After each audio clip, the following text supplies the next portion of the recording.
My stepmom left her kids at my house while I was at work and went with dad on their honeymoon without telling me.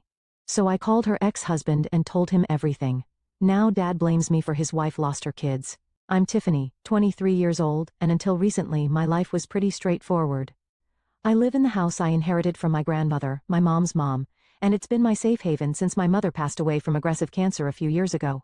After mom died, it was just me and my dad. He lives on the other side of the city, and despite the horrific traffic and long commute, I made it a point to visit him every Friday after work. It became our little tradition. I'd bring his favorite takeout food, and we'd spend the evening watching old movies and sharing memories of mom. Those evenings were precious to me, a way to keep her memory alive and stay connected with dad.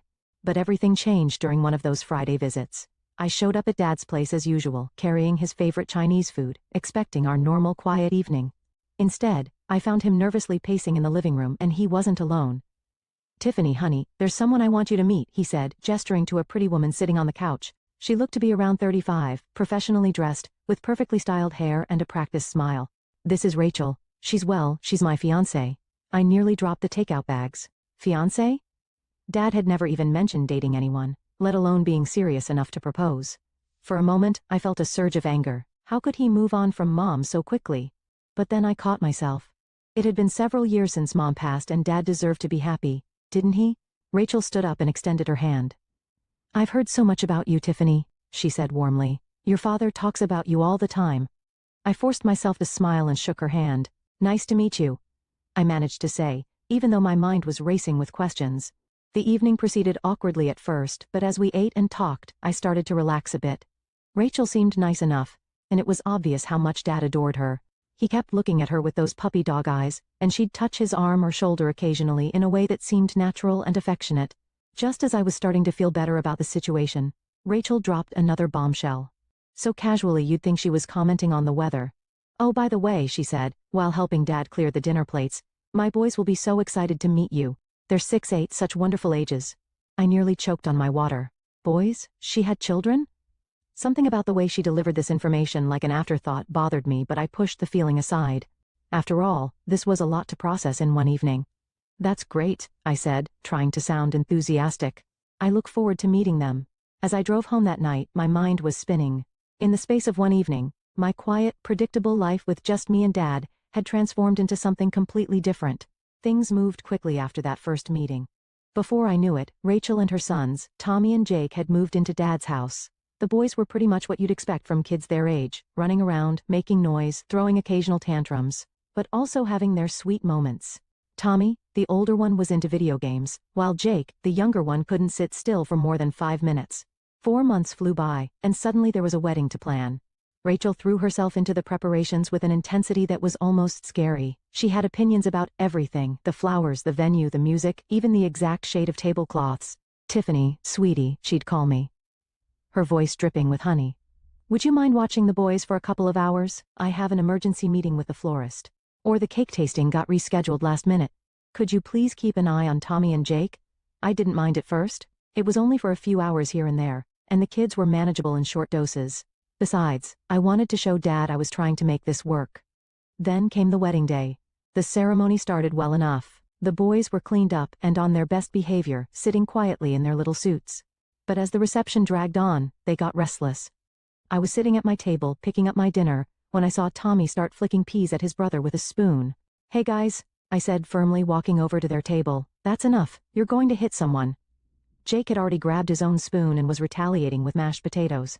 "Cut it out," I warned them. "This isn't appropriate behavior." That's when Rachel materialized out of nowhere. Her perfectly manicured hand clamped down on my arm like a vice, and she practically dragged me behind one of the decorative pillars. "Don't you ever speak to my children like that again," she hissed, her face twisted with anger. Gone was the sweet smiling woman I'd known for the past few months. "They were throwing food at other guests," I tried to explain, rubbing my arm where she'd grabbed me. "I was just trying to prevent a scene." "Listen to me very carefully," she cut me off, her voice low and harsh. "These are my children. You have absolutely no right to discipline them. When you have your own kids, if you ever have your own kids, then you can play mommy all you want. But until then, keep your mouth shut." Before I could respond, she'd plastered that fake smile back on her face and swanned back to the reception, cooing over Dad and charming the guests like nothing had happened. The changes started just a few days after the wedding. It was like Rachel had been waiting for that ring on her finger to show her true colors. That Friday, I drove to Dad's house as usual, fighting through rush hour traffic for over an hour. I had picked up Dad's favorite lasagna from Tony's, the restaurant he and Mom used to go to on their anniversaries. But the moment I walked through the door, something felt different. Rachel was lounging on the couch, our couch, where Mom and Dad used to sit, scrolling through her phone while the boys chased each other around the living room. She looked up at me with an expression I can only describe as annoyed. "Oh, Tiffany, you should really call before coming over." I stood there with the takeout bag in my hand, feeling like an intruder in the house I grew up in. "Call, but Dad and I always spend Friday evenings together. It's our tradition." Rachel sat up straighter, her eyes narrowing. "Well, things are different now. Your father has a family." The way she emphasized family made my stomach turn, and I'll be the one establishing new traditions around here. I looked at Dad, who was sitting in his armchair pretending to be absorbed in his tablet. He didn't say a word, didn't even look up. The father who used to stand up to anyone who upset me, who taught me to always speak my mind, just sat there in silence. Then Rachel's face suddenly lit up with delight. "But since you're here," she stood up and grabbed her purse, "and you brought dinner. This is perfect. Your father and I have been wanting to try that new Italian place downtown. We can have a proper date night, and you can watch the boys." Before I could even process what was happening, she was pulling Dad up from his chair. "Come on, honey. Let's get changed." 10 minutes later, they were gone, just like that. No asking if I was free, no checking if I had plans.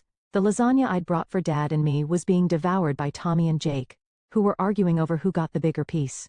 The next 3 hours were a blur of breaking up fights, preventing them from jumping off furniture, and trying to keep them from destroying the house. By the time Dad and Rachel finally came home around 11 p.m., I was exhausted.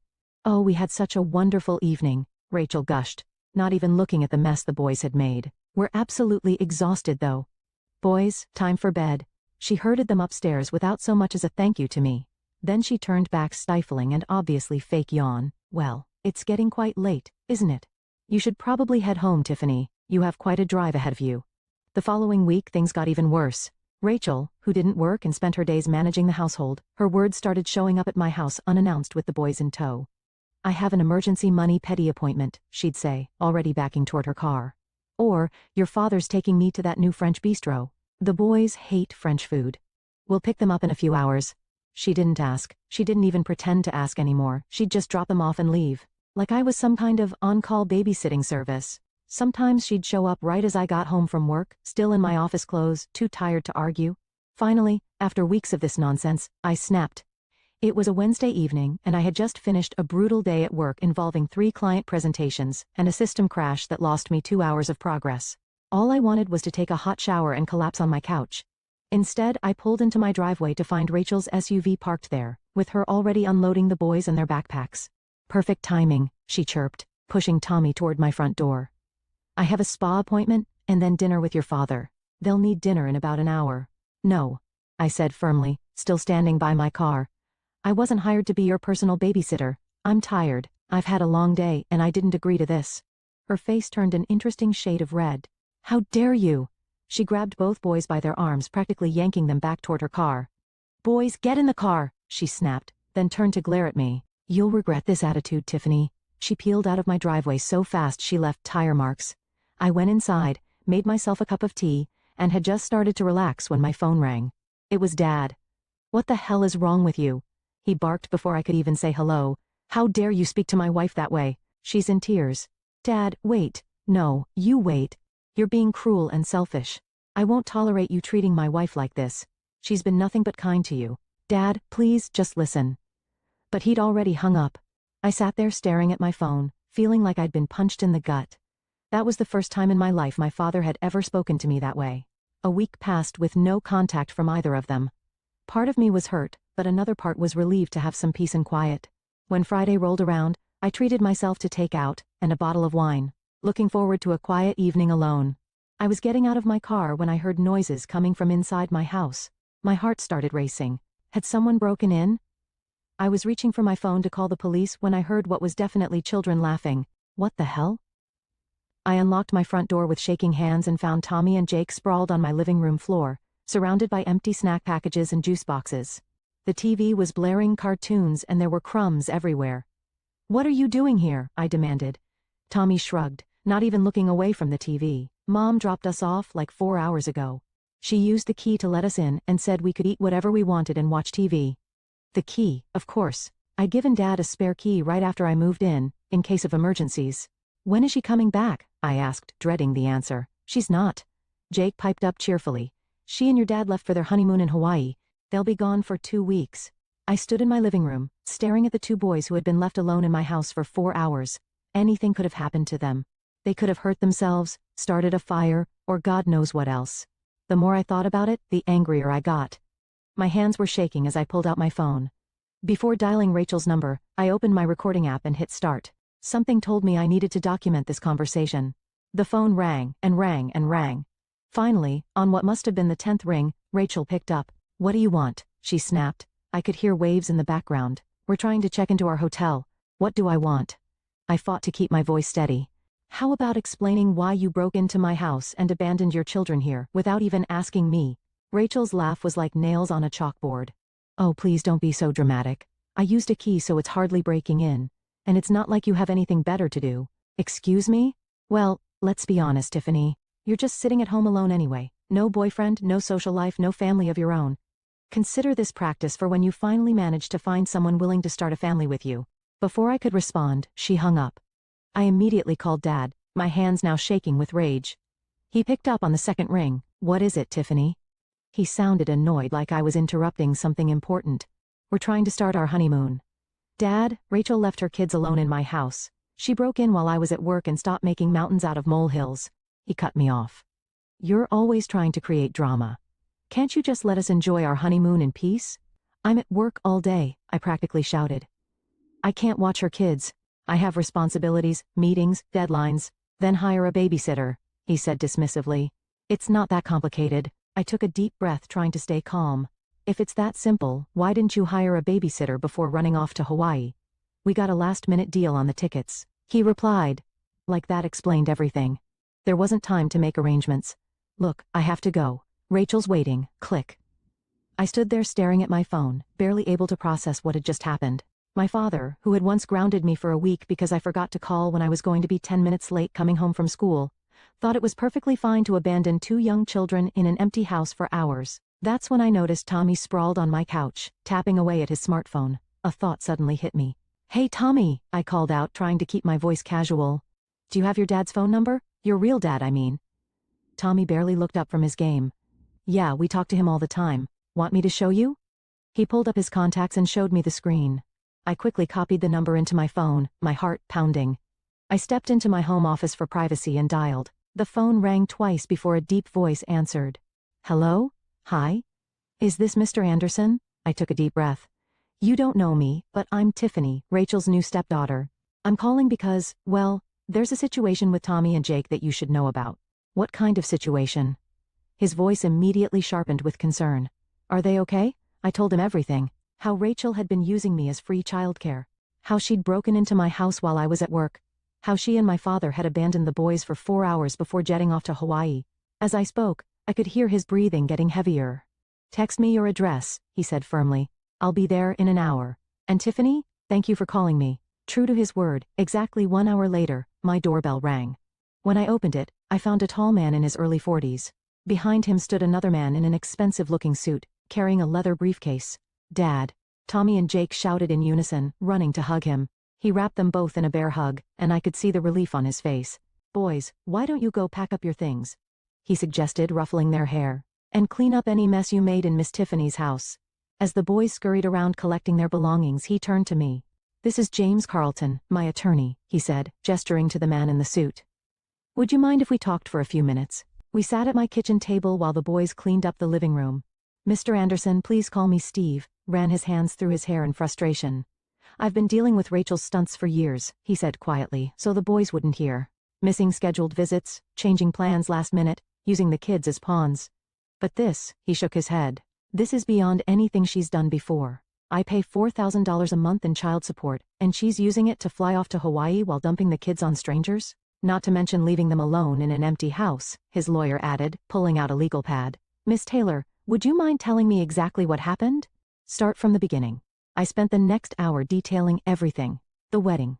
The gradual escalation of Rachel's demands. Today's events. The lawyer took detailed notes, his frown deepening as I spoke. Oh, and I have this, I said, pulling out my phone. I recorded my conversations with both Rachel and my father from today. Would that be helpful? The lawyer's eyes lit up. Very helpful. Would you mind forwarding those recordings to me? After I sent him the files, he played them back, nodding as Rachel's condescending voice filled my kitchen. When the recordings finished, he looked at Steve. This is exactly what we needed, he said. Abandonment, endangerment, misuse of child support funds. Your ex-wife has handed us a golden opportunity. The next 2 weeks passed quietly. Not a single call or text from Rachel asking about her kids. Not even my dad checked in to see if everything was okay. They were apparently too busy enjoying their Hawaiian paradise to worry about 2 young boys they'd abandoned in my house. Then came Friday. I'd just gotten home from work and changed into comfortable clothes when my front door burst open. Rachel stormed in like a hurricane, her face red with rage, my father right behind her. She was waving some kind of official-looking letter in her hand. "Tommy, Jake," she screamed, looking around wildly. "Where are my children?" I stayed seated on my couch, surprisingly calm. "They're with their father." Rachel froze. "What? Their father? You know, the man you had children with before you married my dad? The one who actually cares about their well-being?" She lunged at me, her perfectly manicured nails nearly catching my hair. "You little snake, do you know what this is?" She shook the letter in my face. "This is a notice from family court. My ex-husband is suing for full custody. They're threatening to take away my parental rights." "Maybe you should have thought about that before abandoning your kids in an empty house," I replied, standing up to face her. "Or using them as pawns in your games. Or spending their child support money on Hawaiian vacations." She turned to my father, clearly expecting him to defend her. He stepped forward, his face dark with anger. "I never thought my own daughter could be so vindictive," he spat. "You've destroyed your stepmother's family out of pure spite. As far as I'm concerned, you're no longer my daughter." The words hit me like a physical blow, but I kept my face neutral. "I didn't destroy anything, Dad. Rachel did that all by herself." Rachel let out another screech of rage and stormed out of my house. My father gave me one last disgusted look before following her. The custody hearing took place 3 weeks later. I sat in the witness box, feeling Rachel's glare burning into me as I calmly recounted everything that had happened. The abandonment, the breaking and entering, the casual disregard for her children's safety. When the lawyer played my recorded phone conversation with Rachel, her face went from red to white. Her dismissive laugh echoed through the courtroom. "Consider this practice for when you finally manage to find someone willing to start a family with you." The judge's expression grew stormier with each piece of evidence. By the time I finished my testimony, Rachel was slumped in her chair, her previous arrogance completely deflated. The verdict came down like a hammer. Full custody awarded to Steve Anderson. Rachel's child support payments terminated immediately. A stern warning that any further instances of child endangerment would result in complete termination of her parental rights. You'd think losing custody of her children would have humbled Rachel, but you'd be wrong. Instead, she and my father launched a campaign of harassment against me. My phone would blow up with messages calling me every name in the book. When I blocked their numbers, they started calling from different phones. When I blocked those, they began showing up at my house. They'd pound on my door at all hours.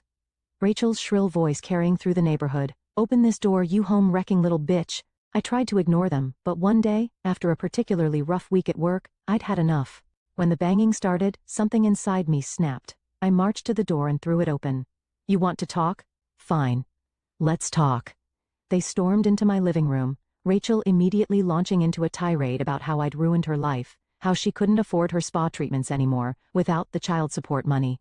How dare I interfere with her family? I let her rant for about 30 seconds before turning to my father. "Are you done?" "We're not done until Rachel started," but I held up my hand. "I wasn't talking to you." I focused on my father. "Hey Dad, remember Mom's house, the one you're living in right now?" He blinked, caught off guard by the sudden change of topic. "You know, the house that Mom left to me in her will? The one I've been letting you live in rent-free out of the goodness of my heart." The color drained from his face. Rachel stopped mid-rant, her mouth hanging open. I stood up, drawing myself to my full height. "So here's what's going to happen. The harassment stops. The calls stop. The visits stop. Because if they don't, I'll evict you faster than Rachel here can say spa day. And then you can both try surviving on your salary alone, with no free housing and no child support money to subsidize your lifestyle." I walked to the door and held it open.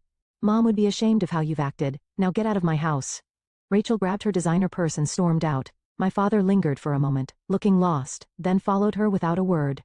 "That was 3 months ago. They haven't bothered me since." Through the family grapevine, I hear Rachel's making my father's life hell, constantly complaining about their reduced circumstances now that she can't spend her kids' support payments on herself. Apparently they can barely afford their lifestyle on just my father's modest salary. I ran into my cousin Sarah at the grocery store last week. She told me Rachel's been throwing tantrums about having to shop at regular stores instead of her beloved boutiques. My father looks tired all the time now. She said, like he's aged years in just a few months. Do I feel bad? Honestly, no. My father chose this. He chose to stand by and watch while his wife abused my kindness.